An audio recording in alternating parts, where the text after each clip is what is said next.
Okay, hi everyone. Welcome to Yoga with Adriene. I am Adriene, and today we're going to do a Q&A based on the videos that we've done thus far. Squeaky chair, sorry. Rickety old antique chair. Okay, so the first question is from my good friend Hyla, and it is a question about wrist pressure. I'm going to say pressure rather than pain, but a little bit of pressure in the wrist during Cobra, Bhujangasana. And it's a common thing, and it's a great question because if we're feeling pressure in the wrists, then we need to take a chill pill. We need to back up off the posture a little bit. And it's super common. It's an easy thing to do, to put a lot of pressure on the wrist, because we see people all the time like going into these badass, amazing, Cobras. But two things: either they have been practicing a long time and they've created that space and integrated from the crown of the head to the tip of the tailbone, so they have a lot of space in the spine, in the back, and the muscles. Everything's working together, saying yes, space, Cobra. That's A. B, people are just cranking up into that posture, no patience. And so it's easy for us to want to do the same thing because we see it. We're like, oh, that's what it's supposed to look like.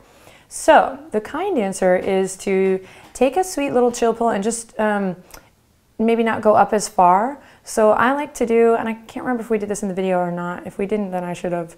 But I like to sometimes turn my palms face up in Cobra, just to like really check in with my spine and see, like, am I working in my back, or am I kind of using my arm strength to muscle into the posture? Again, it's not bad or wrong. There's no right or wrong in yoga, just an experience. But if you're having a less than yummy experience in your wrist, then try turning the palms face up and just getting that sensation back in the spine rather than in the arms. Then in due time, we have the spine integrated so much so, and the muscles strong so much so, that we're not putting all that pressure in the wrist. That was long-winded. This is my first question. Sorry, I'll try to be more succinct. I have another question all the way from the Czech Republic, from Sarah Marie.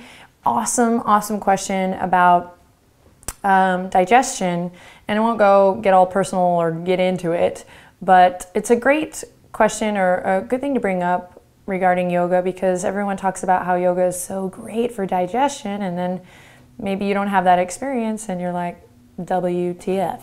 So the first point I want to make, that I thank you, Sarah, for bringing this up, is everyone is going to have a different experience, and some of them are going to be vastly different. So this is great. Yoga is not just one cure, for everyone. So that said, though, it's hard for me to answer your question without knowing like what kind of yoga you're doing and like what you've been up to. So if you wouldn't mind, on this video, or I'll also respond to you on the website, let me know what kind of poses, what kind of postures you've been doing. Like, are you doing sweaty yoga? Are you doing, more restorative branch of yoga?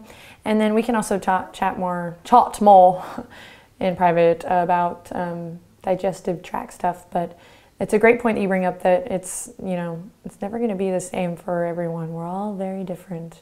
But the one thing we all can be the same at is building awareness and finding what feels good and breathing. For heaven's sake, let's take longer, deeper, fuller breaths, creating good space in the body.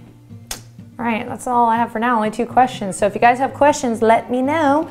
Leave them on this video here, or you can send me a note or drop me a line at the website. And if you haven't subscribed to the channel already, please be sure to do so. I am sending you love, sending you light. Have a beautiful day. Namaste.